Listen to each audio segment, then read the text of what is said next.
Hello. Well, we are going to study about the first vocab is pyre. P-Y-R-E. pyre. पाया का मतलब होता है चिता. P-Y-R-E. पाया. पाया का मतलब चिता. लिख लीजिए.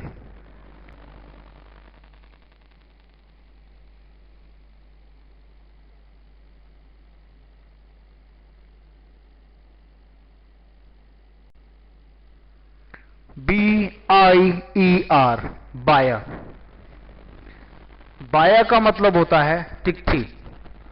तो आपके दिमाग में क्वेश्चन आ सकता है कि टिकठी क्या होती है. तो आपने देखा होगा जब लोग मर जाते हैं तो वो जो बांस की पल्ली होती है सीढ़ी की तरह. हाँ, एग्जैक्टली वही जो बांस की पल्ली होती है सीढ़ी की तरह, उसी को हम बोलते हैं बाया. हिंदी में क्या बोलते हैं? टिकठी. अभी आगे दिखा रहा हूं मैं आपको, आगे पिक्चर्स में बायर है, बट अभी आप समझिए बाया. बाया का मतलब क्या होता है? टिकठी. लिख लीजिए B-I-E-R. बाया. बाया मीन्स टिकठी.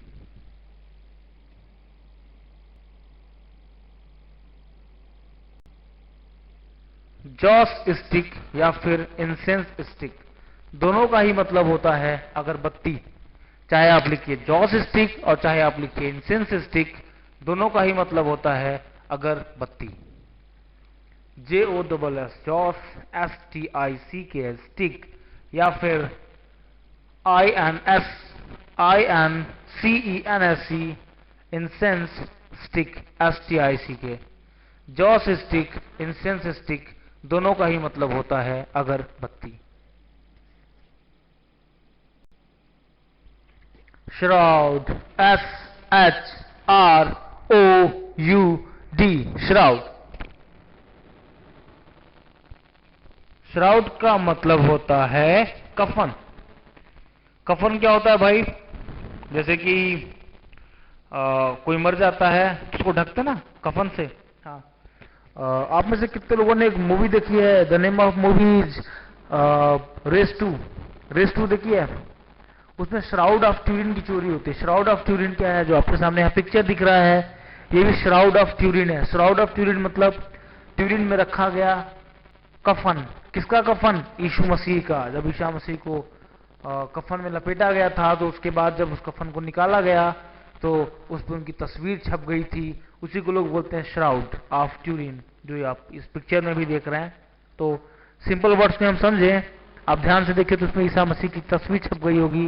ये कपड़ा है, बहुत पुराना है. तो सिंपल वर्ड्स में हमें बस ये समझना है कि श्राउड का मतलब क्या होता है? कफन. SHROUD.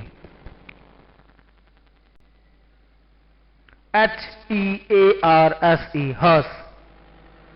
HEARSE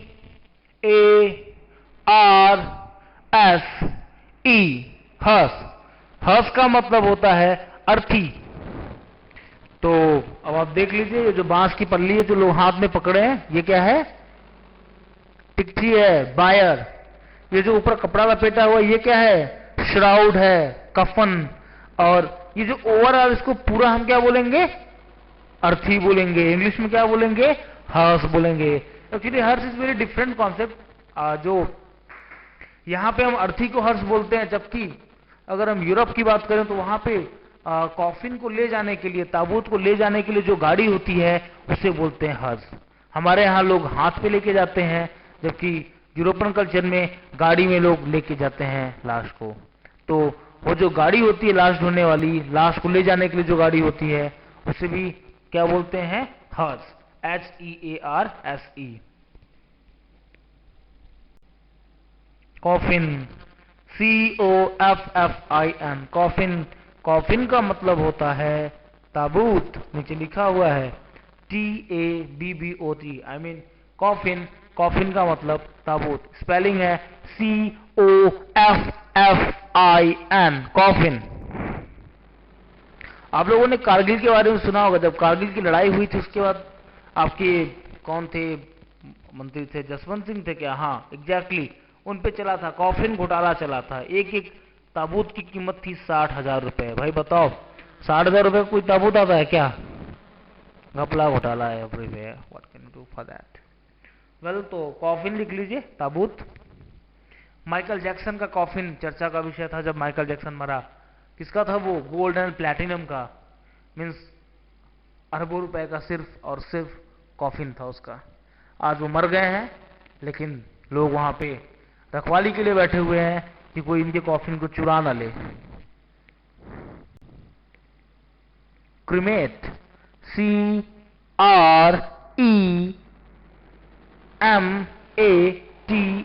cremate.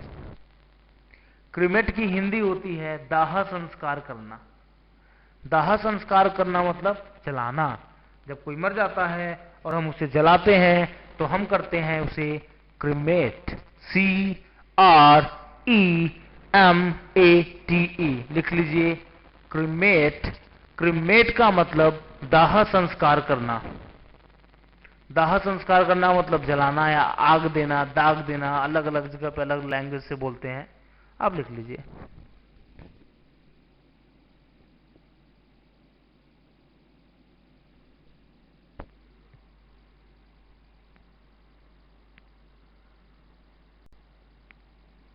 Crematorium, CREMATORIUM,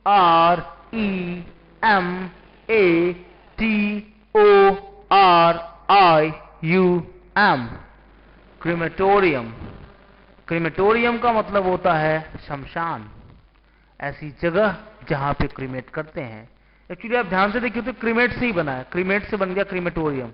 जिस जगह पे हम दाह संस्कार करते हैं उसे क्या बोलते हैं? क्रीमेटोरियम बोलते हैं। क्रीमेट से बना क्रीमेटोरियम। जिस जगह पे क्रीमेट करते हैं उसे बोलते हैं क्रीमेटोरियम, शमशान। आप देख सकते हैं पिक्चर में, ये शमशान की फोटो है। तो लिख लीजिए क्रीमेट। क्रीमेट का मतलब शमशान।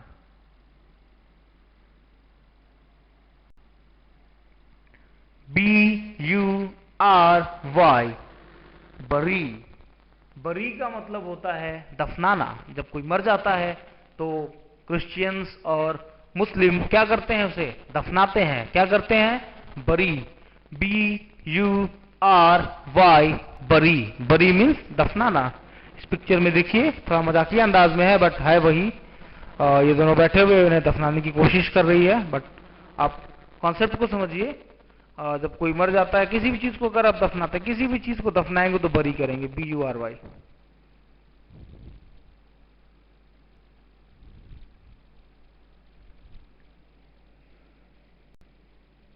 Grave, GRAVE, grave. ग्रेव का मतलब होता है कब्र।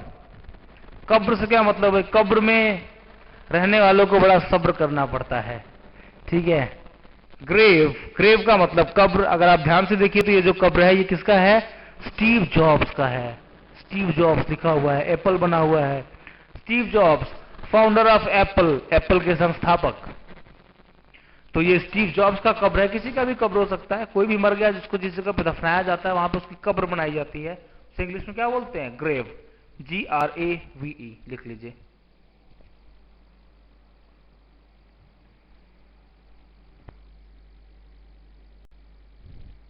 Graveyard, GRAVEYARD,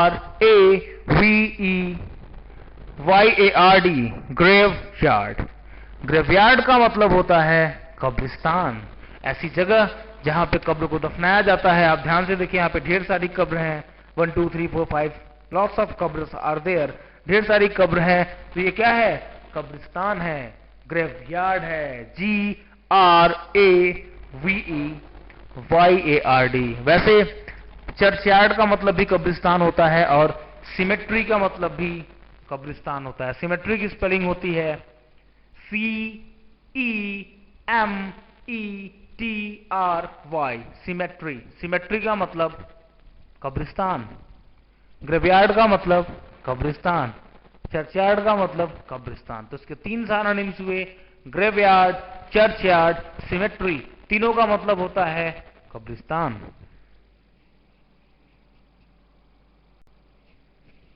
funeral,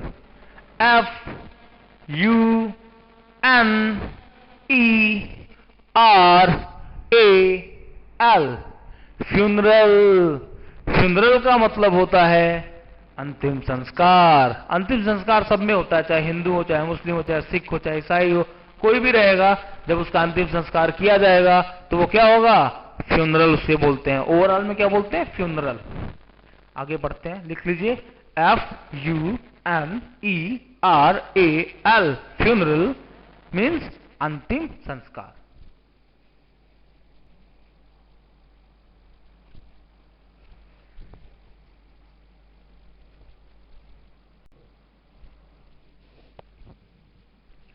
To perform funeral rites।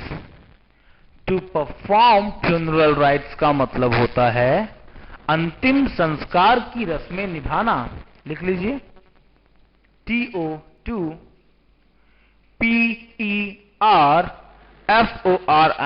Form, perform. देखो परफॉर्म का मतलब होता है निभाना। परफॉर्म का मतलब क्या होता है? निभाना। फ्यूनरल का मतलब अंतिम संस्कार, और राइट्स का मतलब होता है रस्में। परफॉर्म मतलब निभाना, फ्यूनरल मतलब अंतिम संस्कार, और राइट्स का मतलब रस्में। तीनों को मिला दिया, बन गया टू परफॉर्म फ्यूनरल राइट्स। अंतिम संस्कार की रस्में निभाना। इस पिक्चर में देख सकते हैं, ये अंतिम संस्कार की रस्में निभा रहे हैं, पिंडदान कर रहे हैं या वॉटेवर जो भी कर रहे हैं। सिर छिला रखा है। आप में से कई लोग के दिमाग में क्वेश्चन आ सकता है कि सिर छिलाने की इंग्लिश क्या होती है? तो हम दो तरीके से बोल सकते हैं, गेट शेव्ड हेड, या फिर सिंपल में बोलूं तो टॉन्जर।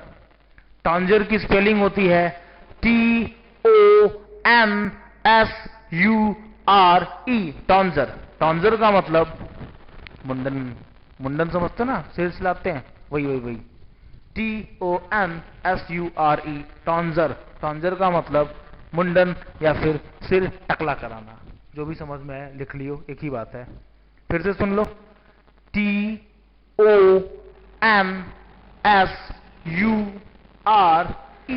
टॉन्जर। टॉन्जर का मतलब सिर टकला कराना। Immerse, IMMERSE, immerse. इमर्स का मतलब होता है प्रवाहित करना। जैसे जब कोई मर जाता है तो जो राख होती है, एशेस होती है, उन्हें क्या करते हैं? जल में प्रवाहित करते हैं, इमर्स कर देते हैं, बहा देते हैं। या छोटे बच्चे मर गए, या ऐसी लड़कियां मर गई जिनकी शादी नहीं हुई है, तो क्या करते हैं? उन्हें पानी में बहा देते हैं, इमर्स कर देते हैं, जल में प्रवाहित कर देते हैं। या फिर किसी को सांप वाप काट लिया है, तब भी उसे क्या करते हैं? पानी में जलाने की जगह पे उन्हें इमर्स कर देते हैं, कि हो सकता है बाय द वे कहीं से बच जाए, कोई चांस हो, क्या लिए हो। Mortuary, MOURTARY, mortuary. मर्चरी का मतलब होता है चीरघर।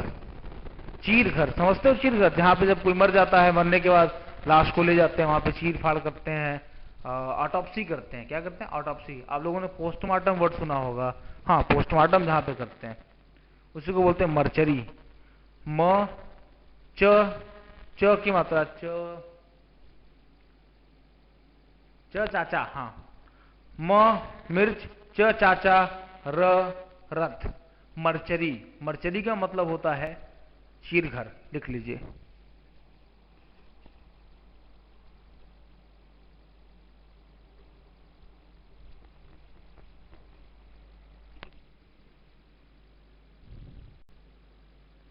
डेथ प्रोसेसन। जैसे कोई मर गया, मरने के बाद उसके साथ जुलूस निकलता है, कई लोग साथ में निकलते हैं जनाजा लेके, साथ में राम नाम सत्य करते हुए, या फिर मुसलमानों में कुछ और रहता है, सिखों में कुछ और रहता है, जो भी हो एक तरीका होता है। तो जो किसी के मरने के बाद जो जुलूस निकलता है उसे बोलते हैं डेथ प्रोसेसन। मरने पर निकलने वाला जुलूस, या कई लोग उसको जनाजा भी बोलते हैं। जो भी बोले आप लिख लीजिए अपने लैंग्वेज में। मुझे इसकी हिंदी बहुत क्लियर नहीं है, बट आप देख लीजिए इस पिक्चर में, ये आदमी मर गए हैं, इनके साथ लोग जुलूस निकला हुआ है, लोग जा रहे हैं साथ में इनका अंतिम संस्कार करने। ये जो जुलूस है, ये जो प्रोसेस है, उसे हम बोलते हैं डेथ प्रोसेसन। लिख लीजिए।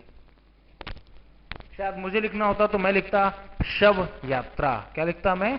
शव यात्रा।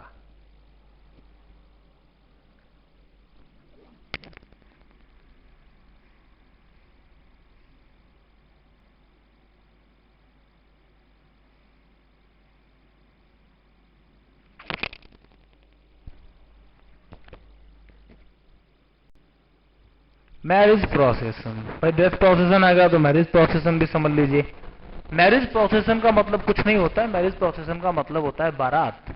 MARR, हाँ MARRIAGE, मैरिज, PROCESSION, प्रोसेसन। मैरिज प्रोसेसन का मतलब होता है बारात। तो दिमाग में क्वेश्चन आ सकता है कि बाराती को क्या बोलेंगे भाई? कुछ नहीं, सब कुछ यही रहेगा, बस जो लास्ट का N है इसको हटा के R कर दीजिए। जो आखिरी में N है उसको हटा के अगर आप R कर देंगे तो उसका मतलब हो जाएगा बाराती। मैरिज प्रोसेसन मतलब बारात और मैरिज प्रोसेसर मतलब बाराती। लिख लीजिए, बस कुछ नहीं करना है, सब यही रहेगा, बस लास्ट में हो जाएगा R N की जगह पे। डेथ एनिवर्सरी, जिसे हम लोग बोलते हैं बरसी, कई लोग बोलते हैं पुण्यतिथि। देखो भाई अंग्रेजों में कोई तरही वरही नहीं होती है, ठीक है, तो तरही की कोई इंग्लिश है नहीं। अगर आप जबरदस्ती बनाना चाहो तो वहां पे बन जाएगा फ्यूनरल राइट्स में। किसमें बन जाएगा? अंतिम संस्कार की रस्में, ठीक है, वहां बन जाएगा। या बना लो कि 13th डे आफ्टर डेथ, मरने के बाद जो 13वां दिन है, ठीक है। और कुछ होता नहीं, अंग्रेज बनाते हैं डेथ एनिवर्सरी, बरसी मनाते हैं जब कोई मर जाता है, हर साल मनाते हैं। जैसे इंदिरा गांधी जी का यहाँ पे लोग मना रहे हैं, क्या मना रहे हैं? डेथ एनिवर्सरी, बरसी मना रहे हैं, पुण्यतिथि मना रहे हैं। तो लिख लीजिए डेथ एनिवर्सरी, हिंदी लिख लीजिए, चाहे बरसी लिख लीजिए और चाहे लिख लीजिए पुण्यतिथि।